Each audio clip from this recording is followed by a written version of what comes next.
তার কাছে কায়মানুবাক্যে ক্ষমা চেয়ে নেন। যিনি আপনার গুনাহগুলো মাফ করে দিবেন তিনি কে? ওই লোকটার কাছে মাফ চান যার উপরে আপনি আঘাত করে ফেলছেন, যেই লোকটার হক আপনি নষ্ট করলেন, জালেম হলেন, তার কাছে গিয়ে আপনি মাফ চান।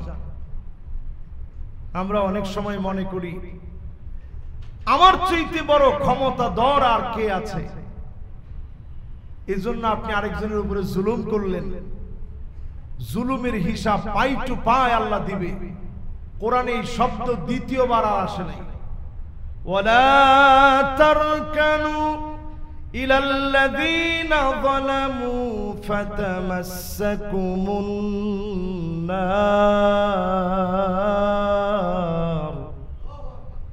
আয়াত আল কোরআনের ভিতরে একবার আসছে ওয়ালা তারকানু, এই শব্দ দ্বিতীয়বার কোরআনের ভিতরে আল্লাহ আর বলেন নাই।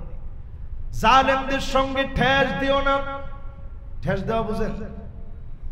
হেলান দিও না। হেলান দেওয়া বুঝেন? হেলান দেওয়া মানে এইরকম একটু,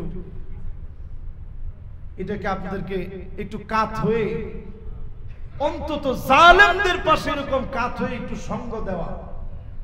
কোরআনুল কারীম দ্ব্যর্থহীন কণ্ঠে বলছে, খবরদার জালেমদের সঙ্গে ঠেস দিতে যেও না, হেলান দিতে যেও না। যারা দিবে তাদের জন্য জাহান্নামের আগুন অপেক্ষায় আছে। জাহান্নামের একটা সেকেন্ডের আগুন সহ্য করার মতো ক্ষমতা আমাদের আছে? এরপরে আমার ভাইয়েরা, সম্মানিত মুসল্লিয়ানে কেরাম, ৫ম নম্বরে মুদমিনুল খামর, মদ, জুয়া, আফিম, মেরিজুয়ানা, ইয়াবা, ফেনসিডিল, হেরোইন, আফিম, এলএসডি সহ, গাঁজা সহ যত প্রকারের নেশাজাত দ্রব্যাদি আছে, এগুলো যারা সেবন করবে, ব্যবসা করবে, এগুলো যারা সার্ভ করবে, কদরের রাত আপনি পাবেন, কিন্তু গুনাহ থেকে মাফ হবে না। যদি গুনাহ থেকে মাফ পেতে হয়, রমাদান আসার আগে এগুলো ছেড়ে দিতে হবে। ধোঁয়া এটা মুসলমানের কাজ না। পুরাটা জাহান্নাম ভরা থাকবে ধোঁয়া দিয়ে। কিন্তু আমরা দেখবেন অনেকেই বিভিন্ন ধোঁয়ার অভ্যাস আছে। এই ধোঁয়া বাড়তে বাড়তে একটা থেকে আরেকটা, আরেকটা থেকে আরেকটা, কখনো গাঁজা, কখনো হেরোইন, কখনো আফিম, কখনো মেরিজুয়ানা, কখনো এলএসডি। এরপর যখন টাকা পয়সা সব শেষ, এগুলো খেতে খেতে ঘরবাড়ি সব বিক্রি করে ফেলছে। এরপরে শুরু হয় নেশার অন্য জগৎ। গাজার ভিতরে টিকটিকি লেজ দিয়ে, এটা দিয়ে মানুষ নেশা করে। এরপরে এইটারও সুযোগ নাই, টাকা পয়সা আর নাই, তখন পচা দুর্গন্ধযুক্ত ময়লা মুজা দিয়ে মানুষ নেশা করে। নেশার উপরে অনেকগুলা প্রতিবেদন হয়েছে বাংলাদেশে।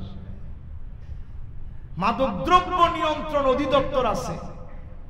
আমি পরামর্শ রাখতে চাই, এখানে রিনাউন্ড অনেক মিডিয়া আসছে। বাংলাদেশের পথিতযশা বিভিন্ন মিডিয়া এখানে আসছে। মিডিয়ার সামনে কথাগুলো বলতে চাই। মাদকদ্রব্য নিয়ন্ত্রণ অধিদপ্তর দিয়ে নিয়ন্ত্রণ করা যাবে। যদি নির্মূল করার চিন্তা করেন, মাদকদ্রব্য নির্মূল অধিদপ্তর লাগবে। জিরো টলারেন্স থাকতে হবে। মাদকের ব্যাপারে আপনি কয়দিন চাইলেন, কয়দিন আবার একটু থামাইলেন, কয়দিন আবার বাড়লো, কয়দিন আবার কমলো। যদি একবারে নিয়ন্ত্রণে আনতে চান, এখনই সিদ্ধান্ত নিতে হবে মুসলমান। একটু তাকায় দেখে, খোদ সৌদি আরবের মতো রক্ষণশীল দেশে এখন মাদককে একটু একটু করে পারমিট দিচ্ছে। তারাও আস্তে আস্তে আস্তে আস্তে নিয়ন্ত্রণের দিকে যাচ্ছে। যে যাদের লাইসেন্স আছে তারা খাবে। তারা একটা সিটি ঘোষণা করেছে, নিয়ম সিটি। ওইখানে উড়ন্ত ট্যাক্সি থাকবে। ওই সিটির ভিতরে রোবট দিয়ে তারা কাজ করবে। সেখানে চাঁদের মাটি এনে তারা ফিট করবে। মানুষ যেন চাঁদের ফিল নিতে পারে। ইউরোপ আমেরিকায় যেন ঘুরতে যেতে না হয়, সৌদি আরবকে যেন ঘোরার কেন্দ্র বানাইতে পারে। আমি নিজে মাদায়েনে সালেহে ডকুমেন্টারি তৈরি করতে গিয়েছি। সেখানে গিয়ে আমি অবাক হয়ে গেছি। যে জায়গা আল্লাহ আযাব দিয়ে ধ্বংস করে দিলেন, ওই জায়গার ভিতরে নতুন করে আযাব আনার জন্য সেখানে কনসার্ট হচ্ছে। পপ তারকারা গিয়ে গিয়ে কনসার্ট করতেছে। রিয়াদের ভিতরে কনসার্ট হয়েছে, কাবার আদলে সিনারি লাগায় পপ তারকারা উলঙ্গপনা বেহায়াপনার মধ্য দিয়ে সেখানে নাচ গান করেছে। এগুলো আমাদের কলিজার ভিতরে লাগে। অন্যায় মানুষকে কোথায় নিয়ে যায়? রমাদান আসার আগে নিয়ত করে ফেলেন গুনাহ ছেড়ে দিবেন। রমজানে যিনি আদর করে কবুল করে নেবেন তিনি কে? আজকে যারা আমার সামনে এই মুহূর্তে বসা আছেন, সময় তো খুব বেশি নেই, অল্প সময়ে শেষ কথাগুলো বলি। রমজানে আপনি যা চাইবেন তা পাইবেন, শুধু একটু নিজেরে পরিশুদ্ধ করেন, যা চাবেন তাই পাবেন। দুনিয়ার ভিতরে কোনো দোয়া আল্লাহ বাদ রাখে না, সব কবুল করেন, শুধু হারাম দোয়াগুলা ছাড়া। আপনি দোয়া করলেন যে পাশের পাঁচতলা বাড়িটা আল্লাহ ধ্বংস করে দেবে, আপনি যদি শকুন হয়ে যদি দোয়া করেন গরু মরে যেতে, মরবে? আপনি দোয়া করলেন পাঁচতলা আল্লাহ আপনি ধসায় দেন, এই দোয়া জায়েজ আছে? হালাল যত দোয়া আপনি করেন তিন ভাবে কবুল হবে। এক নাম্বার হচ্ছে মুফাজাতান, তৎক্ষণাৎ কবুল হয়ে যাবে। নামাজের মধ্যে আসছেন, এই যে জুমায় যারা আসছেন আপনারা বড় সৌভাগ্যবান। আমি এসে নিজের চোখে দেখলাম আজকে শেখ দিলু ব্যাপারী ওয়াকফ স্টেট জামে মসজিদে, আমার নিজের চোখে আমি দেখলাম এখানে অসংখ্য মুসল্লি আমার আগে, সবার আগে তারা এসে মসজিদের মধ্যে বসে আছেন। খতিব সাহেব এসে কথা বলবে, একটু আলোচনা শুনবো। এই যে আগে আগে আসছেন, এক একটা কদম দিয়েছেন, পা ফেলে আসছেন। প্রত্যেকটা পা ফেলার কারণে এক বছর দাঁড়ায়া তাহাজ্জুদ পড়লে যেমন সওয়াব হবে, আবার দিনের বেলায় এক বছর টানা রোজা রাখলে যেমন সওয়াব হবে, এক একটা কদমে সমপরিমাণ সওয়াব আল্লাহ দিয়ে দিবে। চিন্তা করেন, এখানে আসছিলেন জিরো পকেটে, এক একজনের আমল নামায় 200 বছরের সওয়াব, 200 বছরের পূর্ণ সওয়াব আল্লাহ তাআলা দিয়ে দিয়েছেন। কারো আমল নামায় 300, কারো আমল নামায় 500। আমি দেখলাম মধুবাগ থেকে অনেকে হেঁটে হেঁটে আসতেছে। যারা মধুবাগ থেকে আসছেন হেঁটে হেঁটে, সব আছে না? নিচে অনেকে দেখা করছেন, অনেক দূর থেকে আসছেন। যে যেখান থেকে আসছেন তো আপনার সব কেমন হয়েছে আপনি নিজে একটু চিন্তা করেন। একেবারে যে মনে করেন এই বিল্ডিং এও থাকে, তারাও তো হাইটে আসতে অন্তত 100 কদম লাগছে না? 100 বছরের সওয়াব আপনার আমল নামে আল্লাহ দান করে দিয়েছে। সুবহানাল্লাহ। এই জন্য যারা আমরা বসছি সব দোয়া আল্লাহ কবুল করে নিবে, কোনো দোয়া বাদ নাই, সব দোয়া কবুল হতে পারে। মুফাজাতান, তৎক্ষণাৎ কবুল হবে। এখানে যদি আমি প্রশ্ন করি আপনাদের প্রত্যেকের এমন দোয়া আছে কিনা? মসজিদে আসার সময় দোয়া করছেন, বাড়িতে যেতে যেতে গিয়ে শুনেন দোয়া কবুল হয়ে গেছে, এমন দোয়া আছে না? নাই? সবার জীবনে আছে। একটু মাথাটা নিচের দিকে দিয়ে চক্ষুটা বন্ধ করে একটু চিন্তা করেন।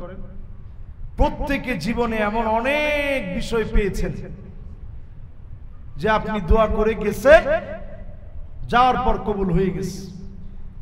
আরেকটা আল্লাহ দিবেন তাখিরান, তৎক্ষণাৎ দেন নাই। 10 বছর, 15 বছর, 20 বছর, 25 বছর পরে দিচ্ছেন। নবী ইব্রাহিম আলাইহিস সালাম বারবার দোয়া করছে, রব্বি হাবলি মিনাস সালিহিন, রব্বি হাবলি মিনাস সালিহিন। দোয়া করতে করতে করতে করতে করতে করতে ক্লান্ত হয় নাই। আল্লাহ পরক্ষণে জানায় দিচ্ছেন বহুত পরে, ফাবাশশারনাহু বিগুলামিন হালিম।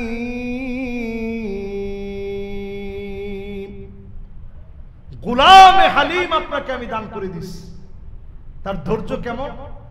সমুদ্র, মহাসমুদ্র একদিকে রাখবে, ইসমাঈল আলাইহিস সালামের ধৈর্য এত বেশি হবে, সমুদ্রের চাইতে ওনার ধৈর্যটা বড় হয়ে যাবে। জোরে কোন আল্লাহু আকবার। ওইটা না হয় আরেকদিন এই বিষয়ে আলোচনা করা যাবে। তাহলে দোয়া কবুল হয় তিন ভাবে। একটা ডাইরেক্ট তৎক্ষণাৎ ওই সময়ে কবুল হয়ে যায়, একটা কিছুদিন পরে কবুল হয়, আরেকটা আল্লাহ রাব্বুল আলামিন যেগুলা দুনিয়ায় কবুল হয় নাই আখিরাতে নিয়ামত দিয়া সাজায় রাখছে।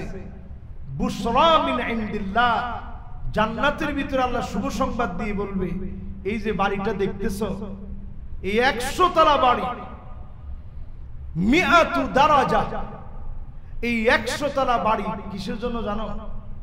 লোকটা সেদিন বলবে, আল্লাহ এত বড় বাড়িটা তুমি কেন দিলা? একটা তালা থেকে আরেকটা তালা হবে মা বাইনাস সামাই ওয়াল আরদ, জমিন থেকে আকাশ যত দূরে, আকাশ থেকে জমিন যত দূরে, এক তালা থেকে আরেক তালার দূরত্ব হবে এত বেশি। জোরে কোন আল্লাহু আকবার। তো আল্লাহ কেন আপনি এত দাম দিলেন? এত দাম দিলাম, ওই যে তুমি দুনিয়ার জীবনে দোয়া করেছিলা, এই দোয়ার রেজাল্ট হিসেবে আমি আল্লাহ তোমার আখিরাতের জন্য বিশাল নিয়ামত দিয়ে দিলাম। জোরে বলেন আল্লাহু আকবার। এই জন্য মাসের নাম শাহরুদ দুআ, এই মাসের নাম শাহরু তিলাওয়াতিল কোরআন, এই মাসের নাম শাহরু নুজুলিল কোরআন, কোরআন নাজিলের মাস, কোরআন তেলাওয়াতের মাস। অধিক পরিমাণে কোরআন তেলাওয়াতের নিয়ত করে ফেলেন, কোরআনে কারীম পড়া শুরু করেন, না পারলে একটু একটু করে পড়েন, একটু যদি শিখার নিয়ত করেন, ওই অবস্থায় যদি আপনার মওত হয়ে যায়, যিনি চাইলে মাফ করে দিবেন তিনি কে? এই জন্য অধিক পরিমাণে তেলাওয়াতের নিয়ত করেন, অধিক পরিমাণে ভালো ভালো কাজের নিয়ত করে ফেলেন। মনের মধ্যে নিয়ত নেন, এই রমজানে এই করবো, আল্লাহ এই করবো, এই করবো, একটা প্ল্যান তৈরি করেন। রমাদান একটা প্ল্যানার বানান, যে আল্লাহ রমাদানে আমার এই রুটিন, এই কাজগুলো রমজানে করবই। কাতাবাল্লাহু লাহু হাসানাতান কামিলা, পূর্ণ ভালোভাবে করতে পারেন নাই, রমাদান পেয়েছিলেন, হক পুরোপুরি আদায় করতে পারেন নাই, শুধু নিয়ত করেছিলেন, নিয়ত অনুযায়ী চেষ্টা করেছেন। কাতাবাল্লাহু লাহু হাসানাতান কামিলা, পূর্ণ ভালোভাবে করলে যেই পরিমাণ সওয়াব হতো, সম পরিমাণ সওয়াব যিনি বান্দার আমল নামায় দিবেন তিনি কে? শেষ কথা বলি, এই রমাদান আসার আগে রমজানের চাঁদ দেখবেন। এখন তো আমরা কেউ চাঁদ দেখি না, অন্তত চাঁদ দেখতে না পারলেও ছাদের উপর একটু উঠলেন দৌড়ায়,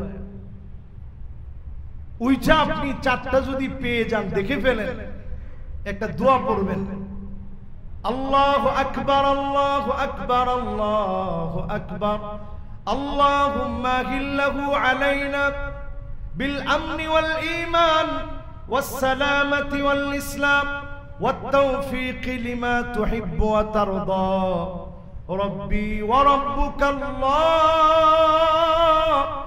হিলালু রুশদি ওয়া খায়র। দোয়াটা পড়তে দেরি হবে। আল্লাহ চাঁদের মালিক আপনি, আমার মালিক আপনি, আপনার চাইতে বড় কেউ নাই। চাঁদ আমার কিছু করতে পারে না, সব আল্লাহ আপনি দেন, আপনি কল্যাণ দান করেন। যখন আপনি কল্যাণ চেয়ে নিবেন, যিনি গুনাহ খতা মাফ করে দিবেন তিনি কে? আল্লাহ পাকের কাছে রমাদান আসার আগে কামনা করছি, আল্লাহ যেন এই রমাদান আমাদেরকে দান করে গুনাহ খাতাগুলোকে আল্লাহ যেন মাফ করে দেন। পড়েন আমিন। সম্মানিত মুসল্লিয়ানে কেরাম,